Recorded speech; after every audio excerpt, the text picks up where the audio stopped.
আসসালামু আলাইকুম রহমতুল্লাহি ওবরাকাতুহু। সম্মানিত দর্শক, শিরোনামে যেভাবে বলেছি সেটা দিয়ে শুরু করি।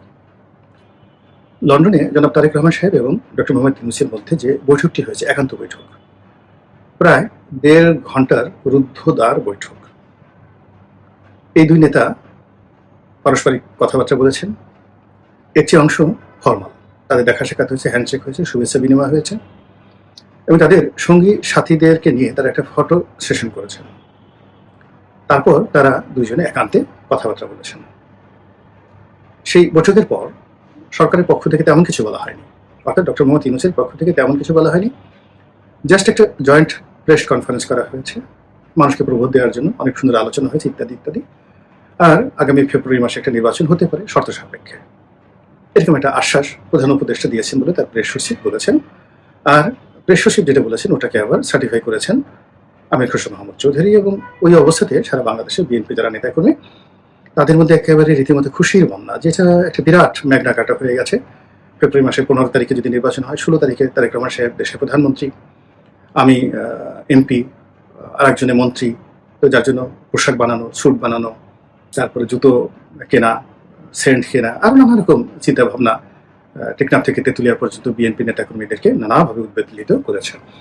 এবং লন্ডন বৈঠকের পর ধরে নেওয়া হয়েছে যে বিএনপি ক্ষমতায় চলে আসছে এবং ডক্টর মোহাম্মদ ইউনূস এবং তারেক রহমান সাহেবের মধ্যে যে সমঝোতাগুলো হয়েছে, সেই সমঝোতার প্রেক্ষিতে উভয় নেতা যে কথাবার্তা বলেছেন সেগুলোর ব্যাপারে আমরা সবাই অনুমান করেছি, আন্দাজ করেছি, এটা হতে পারে, ওটা হতে পারে, কিন্তু দুই নেতার কেউই কিন্তু আসলে কোনো কথা বলেননি।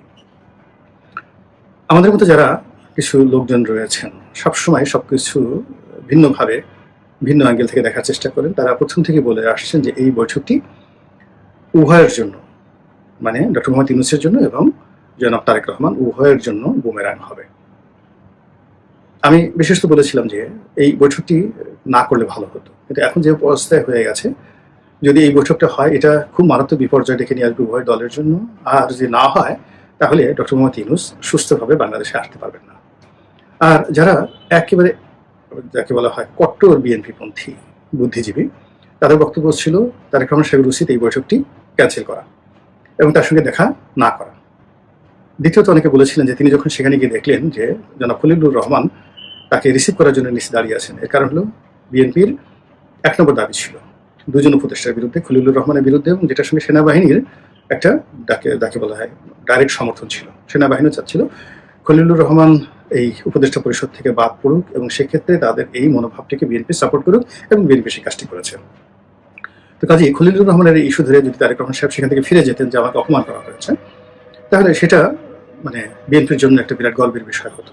দ্বিতীয়ত আরও একজন উপদেষ্টার ব্যাপারে বিএনপি আপত্তি জানিয়েছিল, কিন্তু পরবর্তীতে দেখা গেল বিএনপির সঙ্গে যখন একটা কাঙ্ক্ষিত বৈঠক হলো, বিএনপি বেশ কয়েকবার ৭ বার নাকি চেষ্টা করেছে প্রধান উপদেষ্টার সঙ্গে বৈঠক করার জন্য এই লন্ডন যাওয়ার আগে, কিন্তু তিনি সময় দেননি বা দিতে পারেননি। কিন্তু পরবর্তীতে যখন তিনি সময় দিলেন, দেখা গেল যে বিএনপি যার পদত্যাগ দাবি করেছিল সেই ভদ্রলোক তাকে, অর্থাৎ বিএনপি নেতাদেরকে রিসিভ করলো এবং সেই বৈঠকে প্রধান উপদেষ্টার সঙ্গে বৈঠকে সেই উপদেষ্টা স্বয়ং উপস্থিত ছিলেন। এটা বিএনপির জন্য রীতিমতো একটা চপেট আঘাত। বিএনপি যদি আত্মমর্যাদা বোধ সম্পন্ন হতো এবং তাহলে সেই দিনই সেখান থেকে বের হয়ে যদি আসতো, তাহলে আজকে বিপত্তিতে পড়তো না বলে বিএনপি যারা কট্টরপন্থী সমর্থক করেছেন তারা কিন্তু প্রথম থেকে বলে আসছেন যে এই ভদ্রলোককে আপনারা চিনেন না, মানে ডক্টর মোহাম্মদ ইউনূসকে আপনারা চিনেন না, ওনার সঙ্গে সোজা আঙ্গুলে ঘি উঠবে না, উনি সারা দুনিয়া চড়ানো মানুষ, অনেক যাকে বলা হয় আন্তর্জাতিক অঙ্গনের তিনি একজন খেলোয়াড়। ফলে তার সঙ্গে যদি আপনারা খেলতে যান, পদে পদে আপনারা ছক্কা পক্কার মধ্যে পড়ে যাবেন। একবার উপরে উঠবেন, একবার নিচে নামবেন, একবার ওই যে লুডো খেলতে গিয়ে যে সাপের মাথার কাছে চলে যাবেন, আবার লেজের নিচে চলে আসবেন। আপনি ছক্কা পেলেন, মেরেছেন ছক্কা, কিন্তু ছক্কা মেরে মেরে আপনি গিয়ে উঠলেন সাপের মুখে, ফলে একেবারে টান দিয়ে আপনাকে লেজের মধ্যে নিয়ে আসবেন। তো রাজনীতিতে কখনো কখনো ছক্কা কাজ করে, কখনো কখনো ছক্কা একেবারে পক্কা হয়ে যায়। তো এরকম মানে পরপর ৩টা ছক্কা হলে পক্কা হয়ে যায়, আবার কখনো দেখা যাচ্ছে যে ছক্কা হলে গিয়ে আপনি সাপের মুখে পড়লেন, এরকম রাজনীতিতে ঘটনা ঘটে। তো সেই ক্ষেত্রে বিএনপির দুটো বৈঠক, একটা হলো যে প্রধান উপদেষ্টা যখন তাদেরকে সময় দিচ্ছিলেন না, তখনই তাদেরকে বোঝা উচিত ছিল যে এখানে সোজা আঙ্গুলে ঘি উঠবে না, এখানে তাদেরকে আন্দোলন লড়াই সংগ্রামের মাধ্যমে এই ভদ্রলোককে ফিল্ডে আনতে হবে এবং বৈঠকটা প্রধানমন্ত্রী কার্যালয়ে হবে না, অর্থাৎ প্রধান উপদেষ্টার কার্যালয় হবে না, এটা হবে বিএনপির অফিসে বন্ধ কোনো একটা জায়গাতে। এর কারণ হলো এটা একটা ইন্টারিম সরকার, তত্ত্বাবধায়ক নয়। যার কোনো ওই বিএনপির যদি বলে যে এর কোনো সাংবিধানিক ভিত্তি নাই, এটা নাই, ওটা নাই, অনেক কিছু বলতে পারে। তো সেক্ষেত্রে ডক্টর মোহাম্মদ ইউনূস যদি উনি এখন ক্যান্টনমেন্টে যেতে পারেন, উনি যদি আরো অনেক জায়গাতে যেতে পারেন, তো সেক্ষেত্রে বেগম জিয়ার বাসায়, বিএনপির অফিসে, জামাতের অফিসে যেতে তার অসুবিধা কোথায়? এই পরিস্থিতিতে সেগুলো বিএনপি তৈরি করতে পারতো। তা না করে তারা শুধু ক্রমাগত অপমান হচ্ছে, মিটিং এর জন্য তারা দাবি করছে, দেখা করার জন্য সাক্ষাৎ প্রার্থী হচ্ছে, আর বারবার প্রত্যাখ্যাত হচ্ছে। কিন্তু এত কিছু হওয়ার পরও তাদের লজ্জা শরম হলো না, তারা গিয়ে একেবারে সেই আসিফ মাহমুদ সজীব ভুঁইয়ার নেতৃত্বে গিয়ে সেখানে গিয়ে তারা বৈঠক করলো। এই গেল এখানকার ঘটনা। সেম ঘটনা আরো বিপর্যয় তৈরি করলো লন্ডনে ডক্টর মোহাম্মদ ইউনূস কেন গিয়েছিলেন, কি জন্য গিয়েছেন, একমাত্র আল্লাহ জানেন আর তিনি জানেন। যেটা আমরা দেখেছি যে ব্রিটেনের রাজা তাকে একটা পুরস্কার দিবেন, সেই পুরস্কার আনার জন্য তিনি গিয়েছেন। এটার সঙ্গে রাষ্ট্রের কোনো সম্পর্ক নেই, এটা তার একান্ত ব্যক্তিগত পুরস্কার।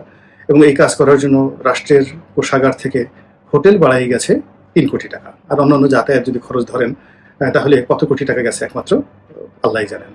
তো এই টাকা নিয়ে গিয়ে তিনি সেখানে আরো অনেক কিছু করার চেষ্টা করেছেন। তার মধ্যে অন্যতম ছিল ব্রিটেনের প্রধানমন্ত্রীর সঙ্গে বৈঠক করা, সেটা তিনি পারেননি। ওখানে আওয়ামী লীগের লোকজন একেবারে তার জীবনটাকে রীতিমতো বিপর্যস্ত করে দিয়েছে, মিছিল করে, মিটিং করে, টিটকারি করে, বদমাইশি করে, তারপরে শেষে ডিম ছুঁড়ে, তারপরে শেষে আরো অনেক কিছু অভিনব যাকে বলে প্রতিবাদ, মানে ট্রাকের উপর ডক্টর মোহাম্মদ ইউনূসের সেই টেলিভিশনে তার যাকে বলা হয় কার্টুন এঁকে তারপর সে হোটেলের সামনে দিয়ে বারবার চক্কর দেওয়া, আবার সেগুলো দেখে পুলিশ ভি চিহ্ন দেখানো, মানে ব্রিটেনের পুলিশ ভি চিহ্ন দেখানো, এই নানা রকম ঘটনায় তিনি একেবারে বিপর্যস্ত হয়ে পড়েছিলেন। তো সেক্ষেত্রে তারেক রহমান সাহেবের সঙ্গে তার যে বৈঠক, এটাকে ধরে নেওয়া হয় তার জন্য চন্দ্র বিজয়ের মতো ঘটনা। তো এই যে পলিটিক্সটি ডক্টর মোহাম্মদ ইউনূস করেছেন শেষ সময়টিতে, এবং সেই পলিটিক্সে তিনি একেবারে 100% পেয়েছেন। অর্থাৎ তিনি তারেক রহমান সাহেবের সঙ্গে আনএক্সপেক্টেডলি একটা বৈঠকের আয়োজন করেছেন, তারেক রহমান সাহেবকে তার হোটেলে আনতে পেরেছেন, আর তারেক রহমান সাহেব যার পদত্যাগ দাবি করেছিলেন তাকে দ্বারাই তিনি তাকে অভ্যর্থনা জানিয়েছেন।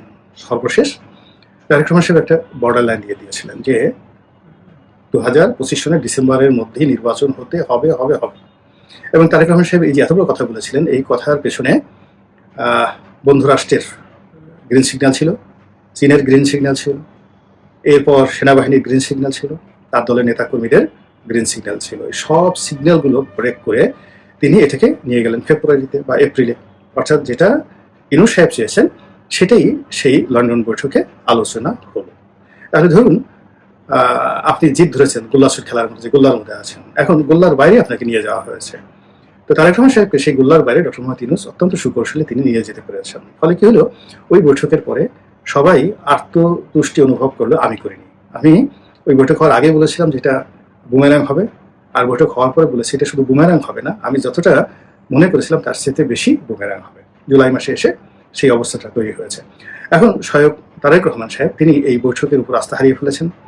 এর আগে এই বৈঠকে কি আলোচনা হয়েছিল তার একটা ইন্ডিকেশন ঢাকার যে জনতার মেয়র হিসেবে খ্যাত এরশাকের একটি বক্তব্যে ফুটে উঠেছে। তিনি বলেছিলেন যে নগর ভবন থেকে যদি তার যে অবরোধ এটা তুলে নিতে হয়, তাহলে লন্ডনে তার নেতার সঙ্গে কি কথা হয়েছে সেটা বাস্তবায়ন করতে হবে, অথবা নেতার হুকুম লাগবে, নেতার কাছ থেকে হুকুম আনতে হবে। তাহলে দেখুন সেখানে যে আলোচনা হয়েছে সেটাও যেমন বাস্তবায়ন হয়নি, আর এরশাক সাহেবকে ওখান থেকে উঠিয়ে নেওয়ার জন্য তারেক রহমান সাহেবের কোনো হুকুমের প্রয়োজন হয়নি। এরশাক সেখান থেকে যেতে বাধ্য হয়েছেন, পরিস্থিতি এমনই তৈরি করা হয়েছে। তো কাজেই এটা হলো একটা একেবারে প্রাথমিক পরাজয়। এবং আমি যেটি আগে ধারণা করেছিলাম যে সরকার একটা ব্রিদিং টাইম চাচ্ছে, এবং জুলাই মাসটাকে তারা, জুলাই এবং আগস্ট এই 5 তারিখের সময়টাকে তারা চাচ্ছে। এই সময়টাতে যে গোপালগঞ্জে যাওয়া, এবং গোপালগঞ্জে যাওয়ার আগে এনসিপির সঙ্গে সরাসরি তারেক রহমানের কন্ট্রাডিকশন, এনসিপির সঙ্গে সরাসরি বিএনপির কন্ট্রাডিকশন, তারপর চরমোনাইয়ের সঙ্গে বিএনপির সরাসরি কন্ট্রাডিকশন, এবং তারেক রহমানকে টার্গেট করে এনসিপির ছাত্ররা, সমর্থকরা, তারপর চরমোনাইয়ের পীর সাহেব এবং জামাতের যত রকম নেতাকর্মী আছেন তারা ইন্টারনেটে মানে বেগম জিয়া, শহীদ প্রেসিডেন্ট জিয়াউর রহমান এবং তারেক রহমান সাহেবকে নিয়ে একেবারে বক্তব্য নেতিবাচক গালাগালি করে তাদেরকে বলতে গেলে বঙ্গোপসাগরের ওপারে আন্দামানে পাঠিয়ে দিয়েছেন। বোঝার চেষ্টা করেন, আন্দামানে চলে গেছে। তখন বিএনপি বাধ্য হয়ে পল্টনে একটা সমাবেশ ডাকার চেষ্টা করলো, এবং সেই সমাবেশে তারা কি করলো, সেই আন্দামান থেকে ফিরে এসে মানে যে ভাষায় তাদেরকে গালাগালি করা হয়েছিল ঠিক একই ভাষায় তারাও গালাগালি করলো। ফলে কি হলো দেখুন, মানে ডক্টর মোহাম্মদ ইউনূস, খলিলুর রহমান, আসিফ মাহমুদ সজীব ভুঁইয়া তাদের যে লেভেল রয়েছে, সারি রয়েছে, সেখান থেকে বিএনপিকে নামিয়ে আনা হয়েছে শায়েকে চরমোনাই এবং এনসিপির নাহিদ, সার্জিস, মাহফুজ ওনাদের চাইতে আরো পর্যায়ে, নিচের পর্যায়ে নিয়ে আনা হয়ে গেছে। আচ্ছা, গেল। এখন এইভাবে পল্টন সমাবেশের পরে কি হলো, গালাগালিতে যারাই হচ্ছে তাদেরকে ট্রল হচ্ছে যে শায়েকে চরমোনাইকে এইভাবে মানে অশিক্ষিত, এভাবে নেশাখোর বলাকে ঠিক হয়েছে। এগুলো নিয়ে যখন বিভেদ খুব তুঙ্গে, তখনই গোপালগঞ্জের ঘটনাটা ঘটিয়ে দেওয়া হলো। এবং গোপালগঞ্জের ঘটনা ঘটিয়ে দেওয়ার পর যে কাজটি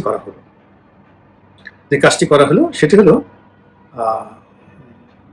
বিএনপি এই ঘটনা নিন্দাবাদ জানাতে বাধ্য হলো, আওয়ামী লীগের বিরুদ্ধে বিবৃতি দিতে বাধ্য হলো, এনসিপি-কে সমর্থন দিতে বাধ্য হলো, এবং ঢাকা বিশ্ববিদ্যালয়ে শিবির এবং ছাত্রদল পাশাপাশি নজিরবিহীনভাবে মিছিল করতে বাধ্য হলো। এই গেল এই ঘটনা। করে আবার একটা জায়গাতে ধামাচাপা দিয়ে বিএনপিটাকে পুরোপুরি নিউট্রাল করে দেওয়া। ধরেন আপনি একটা জেনারেটর আছে, আপনি একবার স্টার্ট দিচ্ছেন, স্টার্ট নিতে নিতে আপনি পাওয়ার খুলে ফেলছেন, আবার একটু করে স্টার্ট দিচ্ছে। তো বিএনপিকে আন্দামানে পাঠিয়ে দিল, গালাগালি করে আন্দামান থেকে এনে আবার পল্টনে আনলো, পল্টন থেকে আবার তাদেরকে ঢাকা বিশ্ববিদ্যালয়ে পাঠিয়ে দিয়ে তাদেরকে পুরো নিউট্রাল করে দেওয়া হলো যে বিএনপি জামাত ভাই ভাই, আমাদের মধ্যে বিভেদ নাই। এরপরে 19 তারিখে বিএনপি যে জামাতের মহাসমাবেশ হলো, সবাইকে দাওয়াত দেওয়া হলো, বিএনপিকে দাওয়াত দেওয়া হয়নি। সালাউদ্দিন সাহেব খুব আক্ষেপ করে বললেন যে আমাদের কিন্তু দাওয়াতই দেয়নি। একের উপরে ডিফিউজ, ভিতরে ব্যাটারি খুলে নিলে একটা মেশিন যেভাবে একেবারে অকার্যকর হয়ে যায়, বিএনপি ঠিক সেইভাবে অকার্যকর হয়ে গেল, দাওয়াতই দেওয়া হয়নি। তারপর কি করলেন, আমিরে জামাত অসুস্থ হয়ে গেলেন, সারা দেশের জনমত আমিরে জামাতের পক্ষে। এখন এই অবস্থায় বিএনপি কি করবে? যাদেরকে দাওয়াত দেয় নাই তারা এই আমিরে জামাতকে দেখতে যেতে বাধ্য হলেন, তার সঙ্গে গল্প গুজব করলেন, ছবি তুলতে বাধ্য হলেন। সবাই বললো যে না, কাজ একটা হয়েছে বটে। কিন্তু মধ্যে থেকে কি হলো, বিএনপির যে এলাস্টিসিটি হয়েছে, আপনি রাবার দেখেন না, ছোটগুলো পোলা এখন রাবার পরে, সে রাবারের প্যান্ট পরে বারবার টানাটানি করলে না, ওটার আর সেই এলাস্টিসিটি থাকে না, অর্থাৎ বাড়া কমার যে ইটা, সেটা সংকোচন এবং প্রসারণ, এই শক্তিটা থাকে না, ওটা ঢিলঢিলে হয়ে যায়। তখন ওইগুলোকে ওই প্যান্ট আর ওই রাবার দিয়ে পরা যায় না, ওখানে দড়ি দিয়ে বেঁধে গ্রামের গরিব ছেলেমেয়েরা সেই প্যান্টগুলো পরতো। তো বিএনপির যেরকম একটা প্রসারণ সংকোচনের একটা স্বাভাবিকতা আছে, এলাস্টিসিটি আছে। তো এই কয়েকটা ধাক্কায় সেই এরশাকের মেয়রের যে দাবি, মেয়র পদে বসানোর দাবি, আদালতের রায় কার্যকর করার যে দাবি, তার থেকে একেবারে আজকে 20 তারিখ পর্যন্ত বিএনপি অন্তত 100 বার টানা হয়েছে, 100 বার ছাড়া হয়েছে, 100 বার আন্দামান পাঠানো হয়েছে, একবার আবার আনা হয়েছে, 100 বার আশা দেখানো হয়েছে, আবার 100 বার নিরাশার মধ্যে ফেলে দিয়ে পুরো তার যে স্ট্যামিনা, শক্তিমত্তা, এটা মানে শূন্যতে নিয়ে আসা হয়েছে। ফলে সকলের মধ্যে নিরাশার সেই হাহাকার। সবার দেখবেন বড় বড় নেতাদের চেহারা নষ্ট হয়ে গেছে, তাদের কথা এলোমেলো হয়ে গেছে, কথার কোনো নান্দনিকতা নাই, ধারাবাহিকতা নাই, হুঙ্কার নেই, বড় বড় দীর্ঘশ্বাস। এবং এখন তারা বিভিন্ন রকম চক্রান্ত হচ্ছে, দলের বিরুদ্ধে, দেশের বিরুদ্ধে, নির্বাচন পিছানোর চক্রান্ত হচ্ছে, এগুলো রুখে দিতে হবে। তো এই কথাগুলো যখন এখন বলছেন, অর্থাৎ 20 তারিখে 19 তারিখে কথাগুলো বলছেন, এই কথাগুলো তো লন্ডন বৈঠকের আগে আপনাদের ভাবা উচিত ছিল। রাজনীতিতে তো একবার কেউ ভুল করলে এটা আর দ্বিতীয়বার সেটা করা যায় না। শেখ হাসিনা ধরুন শেষের দিকে যেমন তাকে কতগুলো রং সিদ্ধান্ত, মানে সেই একটার পর একটা রং সিদ্ধান্ত, 3 থেকে 4টা রং সিদ্ধান্ত তাকে শেষ করে দিল। ওই রাজাকারের বাচ্চা কাচ্চা, তারপরে কোর্টে প্রধান বিচারপতির একটা সিদ্ধান্ত নিতে দেরি হওয়া, 15 দিন পরে সেই সিদ্ধান্ত তিনি নিলেন, কিন্তু এই 15 দিনটা সর্বনাশ হয়ে গেল। তো এরকম অনেক কিছু রয়েছে যেগুলো যদি আজকের কাজটা যদি আগামীকাল করেন তাহলে আর থাকে না। তো কাজেই বর্তমানে যে জমানাটা, সেই জমানাতে বিএনপি যে ট্রেন্ডটা মিস করেছে, রাজনীতির সুযোগের যে ট্রেন্ডটা মিস করেছে, তাতে স্পষ্টতই মনে হচ্ছে যে লন্ডন যে বৈঠক, সেই বৈঠকটি বিএনপির জন্য বুমেরাং হয়ে পড়েছে। এখন বিএনপি এটা কিভাবে কাটিয়ে ওঠে সেটি দেখার বিষয়। আল্লাহ আমাদের সবাইকে হেদায়েত দান করুন এবং হেফাজত করুন। আসসালামু আলাইকুম ওয়া রাহমাতুল্লাহি ওয়া বারাকাতুহু।